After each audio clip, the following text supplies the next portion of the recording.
బ్యాంబూలో ఏం చేస్తున్నారు? బ్యాంబో బిర్యానీ అండి, బ్యాంబో చికెన్ రెడీ చేస్తారండి. బిర్యానీ అంటే వెజిటబుల్ నాన్ వెజ్ రెండు ఉంటాయా? రెండు ఉంటాయండి. అన్ని కూర ముక్కలు అన్ని వేసేసి లోపల మసాలా అన్ని వేసి చేస్తాను. మా బిర్యానీ ఫేమస్ కూడా అండి.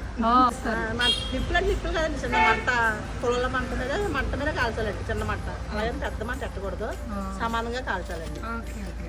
ఎంతసేపు పడుతుంది ఇది ఉడకడానికి? చికెన్ ఒక అరగంట పడుతుందండి. బ్యాంబో చికెన్, బ్యాంబో బిర్యానీ గంట పడుతుంది. గంట. మసాలా అంతా వేసి పెట్టాలి. మసాలా మొత్తం వేసి పెట్టాలి. అల్లం వెల్లుల్లి. ఏం రైస్ వాడతా ఇందులో? బాస్మతి రైస్ అండి. బాస్మతి సమానంగా వేస్తాను. ఎక్కువ స్పైసెస్ వేయమండి, ఎందుకంటే ఇప్పుడు స్పైసెస్ తిరిగి వాళ్ళు లేదండి ఎక్కువ. అందుకు మావాలి ఎవరైనా చెప్తేనే చేస్తాను స్పైసీ. ఓకే, మీ పేరు లక్ష్మియా? లక్ష్మి అండి. ఓకే, హోటల్ పేరు ఏంటి?